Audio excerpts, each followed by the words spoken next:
Okay, so welcome to Assets and Algorithms, the show where we explore the intersection of real estate and technology. I have my guest today, Michael Pink from MAP Real Estate. I appreciate you joining me today, Michael. Thank you. Derek, I'm happy to be here with you. Thank you. Absolutely, man. You have a really inspiring company, and your approach to real estate, I know, is backed by philanthropy mission and really focused on the impact that you have in the community. I love that. And I'd love to dive into how you, as the founder and managing broker of MAP Real Estate, tell me about your role and how you're influencing the company's missions and pushing that forward through your real estate transaction. Thanks, Derek. I started MAP Real Estate in 1986 as an office tenant rep boutique. The company was 9 years old when I said to the person who had by then become my business partner and my wife, let's try to do this differently.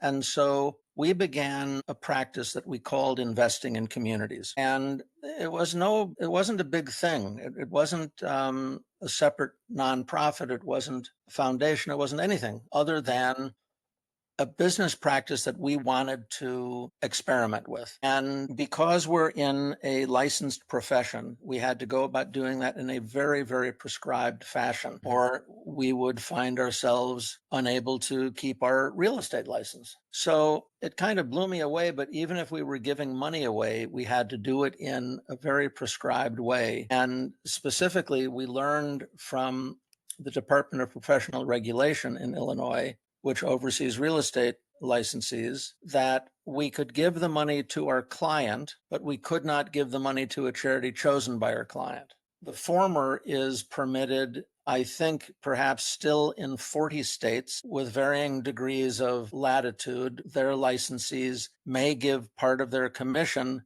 to their own client. But in all 50 states, it was a License Act violation, at least in 2010, for a licensee to give anything of value to a non-licensed entity who was not the client from whose transaction the commission was earned. So we found ourselves giving away money without being able really to control what would happen with it. And that was a little bit disquieting. It was a lot disquieting, if I can be honest. But we realized that we have already represented by then a bunch of nonprofits. So we could write the check directly to the nonprofit if they were our client. So that solved part of the problem. And then we think that perhaps 3 times a for-profit client kept the money. Interestingly, one of those tenant rep projects was for a client who was a consultant to nonprofits. So we began to give a written pledge that simply said, we will be giving you 10% of whatever commission we are paid by the building in which you sign a lease or the building that you buy. We made it 10% because I thought it had to be something substantial. I didn't want anyone to think that I was walking around, wanting to be a hero because I was giving away 0.25% of the net profit. So we made it 10% of the gross, and that's how investing in communities began. Since then, much water has passed under the bridge, and we have continued to try to make investing in communities and its descendants relevant and impactful. That's wonderful. I think, you know, social entrepreneurship, which is what it's called now, it probably didn't have that same name when you first began, That but I I was think aware.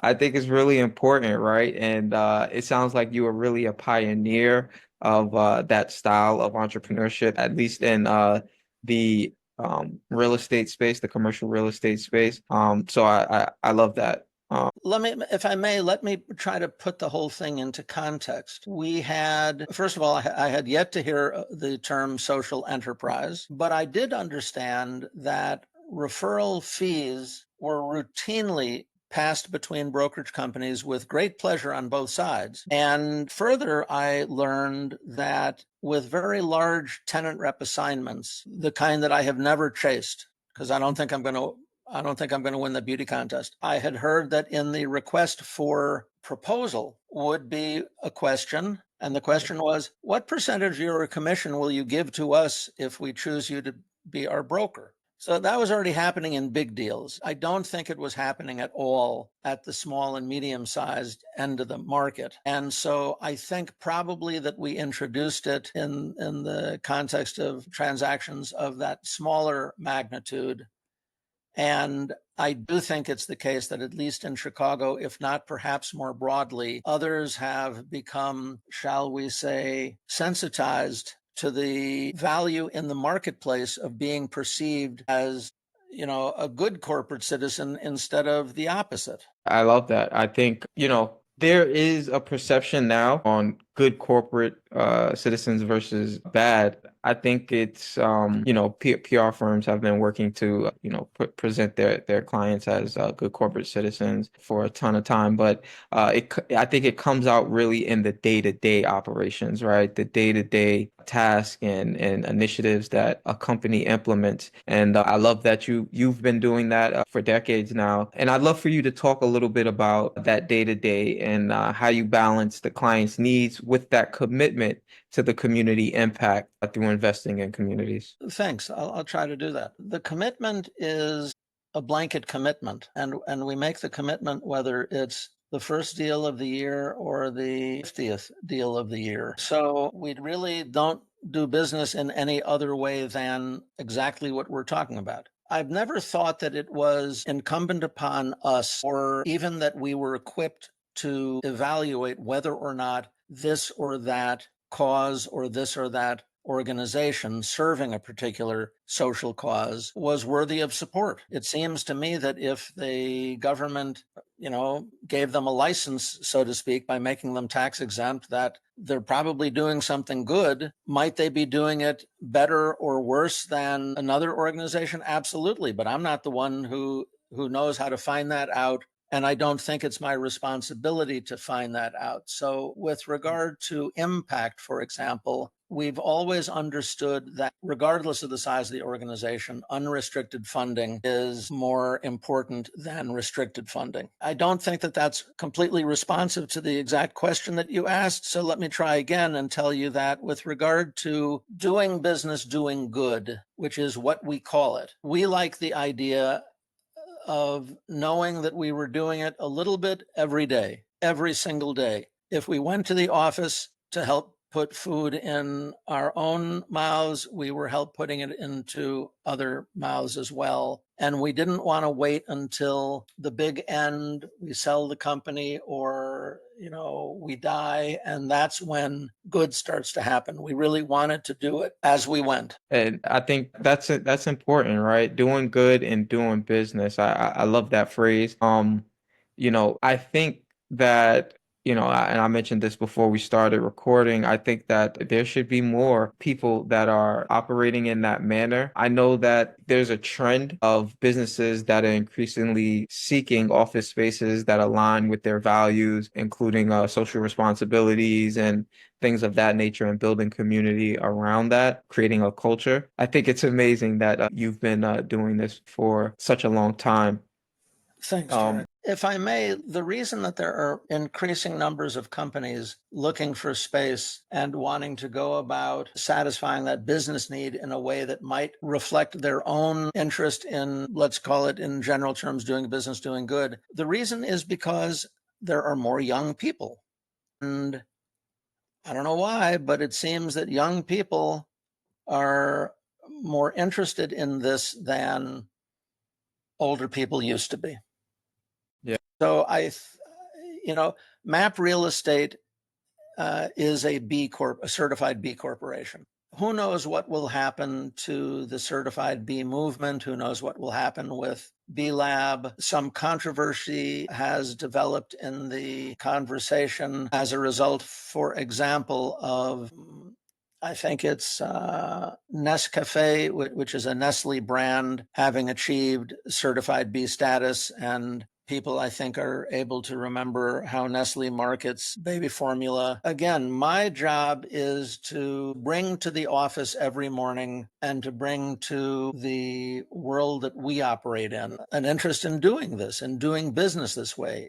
It's a pretty wonderful way to be in business. I think that sums it up really well. I agree, and I think yeah, we're in good hands with the younger generation that is coming in now, and their ideas on how business should be done, doing business and doing good, having them go hand in hand, as opposed to just worrying about that bottom line. I'd like to pivot Please. really quick to technology. You've been around for a while and you've seen some technology come in where it wasn't necessarily before. I'd love for you to talk about how technology has impacted your business's growth strategy when it comes to client experiences or operations. Talk to me about that, please. Okay. So my response is largely informed by the fact that map real estate is tiny. And so when we discuss the client experience, I think the client experience is what it's like to be advised by map real estate, to be represented by map real estate, to be serviced by map real estate, but it doesn't include large numbers. For us, a very busy year is 50 deals. It doesn't take a lot of sophisticated technology to keep track of that many clients. So the ways in which we have utilized technology really have been pretty limited, I'm sorry to say. We have utilized a resource called CoStar for decades. It is extremely expensive, but it seems to be worth it. It gives us access to a virtually infinite amount of information about commercial real estate. Okay. Otherwise, we are in the cloud. And probably the most important way in which I have chosen to utilize technology is by having become bionic. Seriously. I now have an implant in my brain that will cause my Parkinson's tremor to go away. Holy cow. That's pretty wild. Absolutely. I don't think I can make it any more personal than that. In other regards, investing in communities, which we now call IIC Gives, we've rebranded. IIC Gives is something that can operate without bricks and mortar. It can operate across state borders. It can even operate across international borders, I believe. We'll figure out how to do that. The most wonderful thing for me is looking forward to being able to build IIC Gives over the coming years. Awesome. I love to hear that. I love to hear about expansion and new initiatives. When talking about scaling nationally and internationally, I think technology can be very helpful, but I also think that you have to really keep in mind what key metrics define that success or that progress. So talk to me a little bit about what metrics you most focus on improving to ensure that this grows the way you'd like it to. I suppose the ability to utilize remote human resources strikes me as the most dramatic way in which we will be able to benefit from technological advancements. Mm.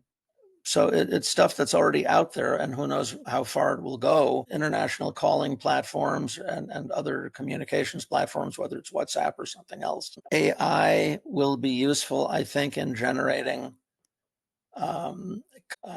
I don't think I can speak any more detailed than I have just now. Okay. No, I love that. I think you've touched on some great tools for commercial real estate. CoStar, being able to implement some AI is always important. And I think the really great and unique thing that you mentioned is physically you've implemented some technology to make sure that you keep going, right? I think so many conversations that I've had around technology and how it can possibly replace humans and things of that nature. And I always say, I don't think that it will replace humans, especially not AI or at the stage that we're in now. I think more so it will enhance what we're able to do, making us better, more efficient, and more productive. And I guess you would actually be the living proof of that. So I appreciate you sharing.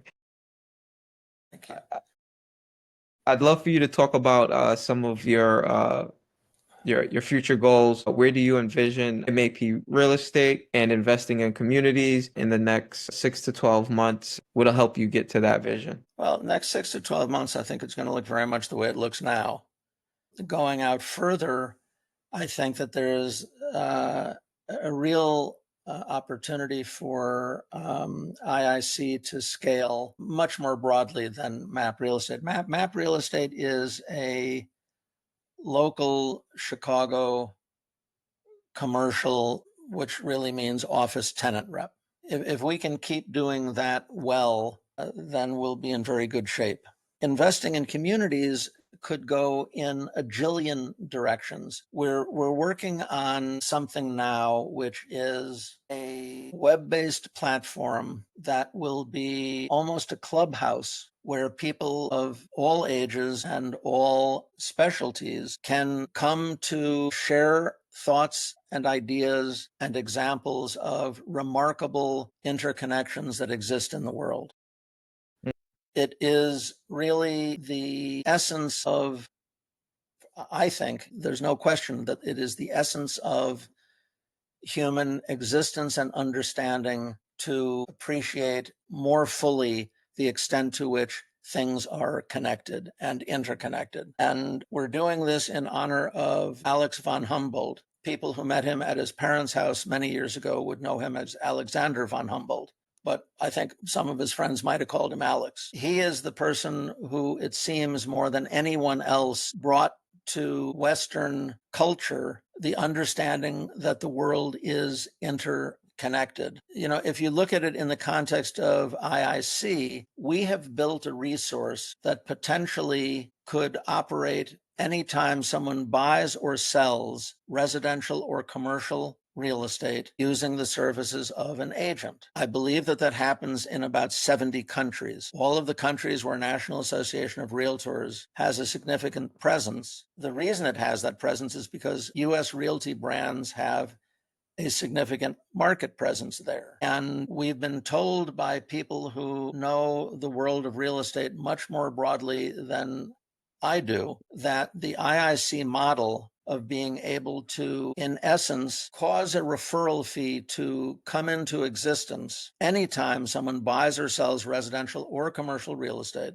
And then that money could be used to fund something of the buyer or the seller's choice anywhere in the world. That's a pretty wild way of using technology to, make distance go away and to connect things in a whole new way.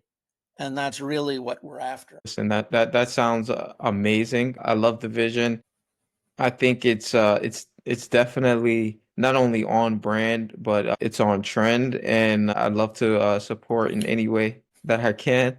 Um, Thank you, Derek. I'd like to give you this opportunity uh, to let the people know where they can find you if they'd also like to support the mission and check out anything that you have going on. And uh, where can they find you? Where can they reach out to you? Well, Map Real Estate is at maprealestate.com, and I'm right there. I'm MP at maprealestate.com. I am MP at iicgives.org. And I hope that people will be interested in Humboldt's home and want to hang with us and Alex. Sounds great. Listen, I appreciate you joining me today, Michael. A ton of great insights, and I really enjoyed it. So thank you. And this has been another episode of Assets and Algorithms. Thank you very much, Derek.